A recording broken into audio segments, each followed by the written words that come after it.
Nobody really warns you about this, but there's a time, commonly around 40 for women, where you start to feel different.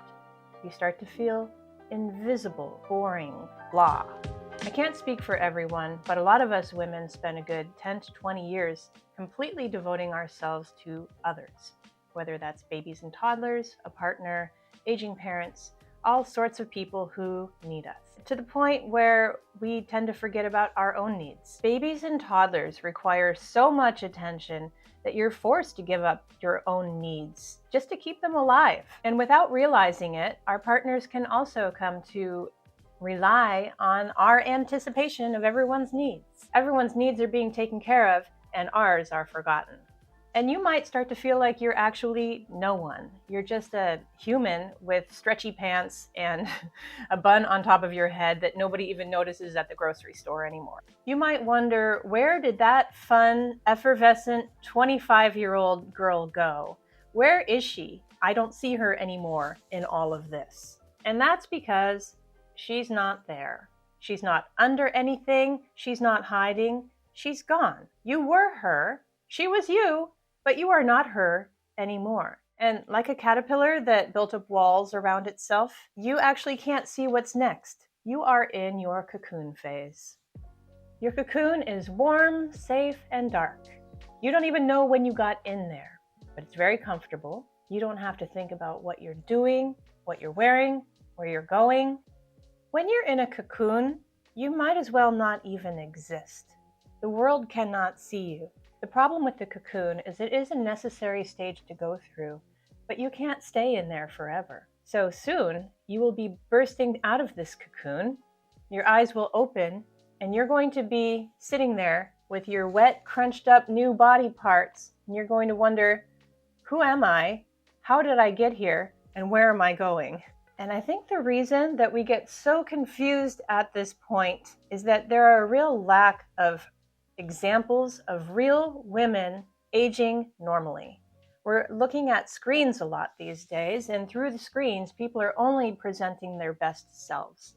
So we see these images and we're thinking, what's wrong with me and why don't I look like that? Why don't I feel like that? Even this video you're watching right now, I'm using a light so that I can capture the video, but that light erases all my fine lines and my 11s, which I assure you are there every single hour of the day.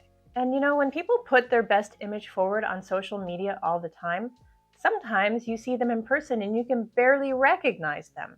It's not real. And there's all these videos instructing you on how to look younger, or to dress younger, or to look sexy for your age. That's playing the game of the caterpillar. You are not a caterpillar. You are now a butterfly.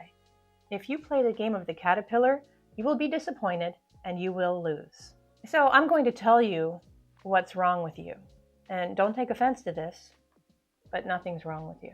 It's just that you haven't developed into your butterfly self yet. And butterflies don't just develop into themselves without stretching out their wet, crunched up wings and figuring out how to use their new body parts. The butterfly has to stretch out its wings, dry out in the sun, stretch it all out, and figure it out. And so do you. You have to stretch them out. You have to figure out what to do with this new self. This will not develop on its own. You have to intentionally develop yourself. The beginning of this work is just to simply acknowledge that you are not that same girl that you were. You need to just simply acknowledge that she was fun and great and you enjoyed being her, and then you have to say goodbye to that because you can't continue to be that. I think that something that is unfair is that as women, we're taught that we need to cling on to being that girl that we were. We're not allowed to develop into our next self.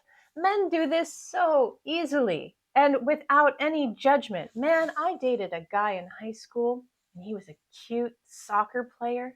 And you know what? I mean, we're still the same age now.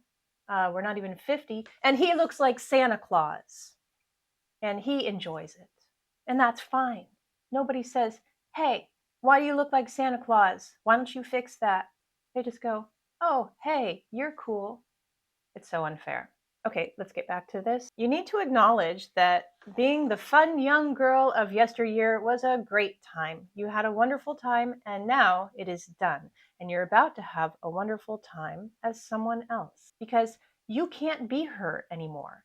You don't even have the same body parts as her anymore. You might as well be a completely different species. She had lots of legs. You have wings. Is this analogy gross?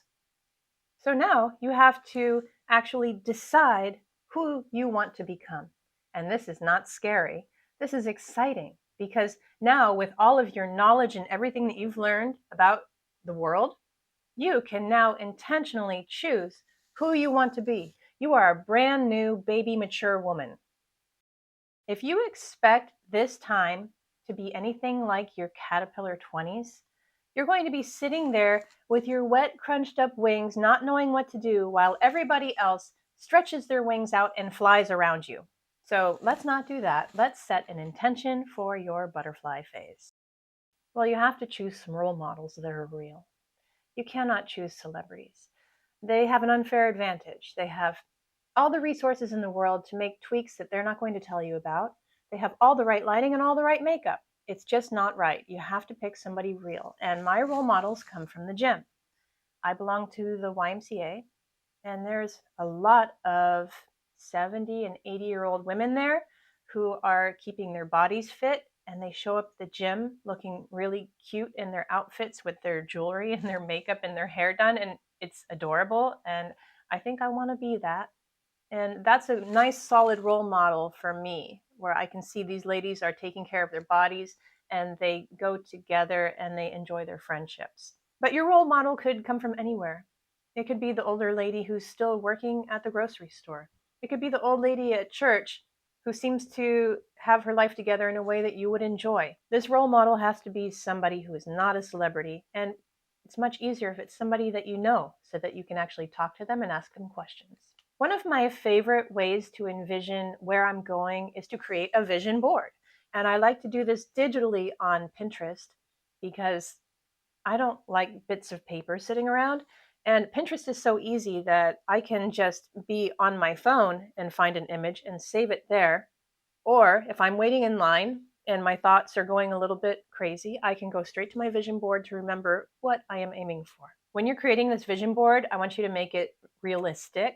I don't want you to put pictures there of mansions and all sorts of fantasy items. This is for you to develop into something real and reachable with nice pictures of role models that are aging gracefully, naturally, and normally, and you will feel inspired, I promise you. If you haven't already started going to the gym or kept up your fitness, it's never too late to start an easy fitness or mobility program. These mobility exercises that you can find on YouTube, I'll link some below. They're so easy and they're so fast. And it's just about keeping your mobility in your body. You will feel younger, you will feel stronger, and honestly, that is the fountain of youth. If you can keep most of your mobility, you will feel younger. You've got to learn to shift your sense of worth from how men view you to what you do and who you are. When you're younger and men view you as beautiful and sexy and interesting, honestly, it does feel good. But as you get older, you're going to get less and less of that attention. And that's all right, because now you're going to shift your sense of worth from receiving that kind of attention to what you do, who you are, and what you create. It's a much more deeply fulfilling sense of self-worth. And it's something that nobody can take away from you. So you want to start to pick up hobbies and interests and start creating. Start creating something, anything you're interested in.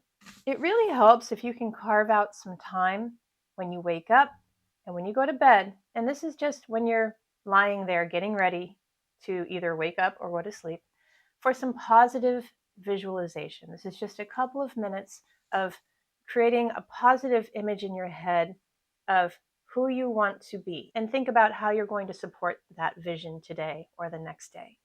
It's a simple way to reinforce your plan. You have to make choices. Otherwise, life is just going to happen to you and you're going to be there in your stretchy pants with your wet wings. And I know this analogy is not really working. You must develop yourself. You must choose. So take a moment and say thank you to your old caterpillar self. Thank you for the great times. You were wonderful. And then look forward to all the fun you're going to have with your wings. Wings aren't an analogy for wrinkles. Wings are not wrinkles. Wings are an analogy for your intentional choices. Wrinkles aren't wings.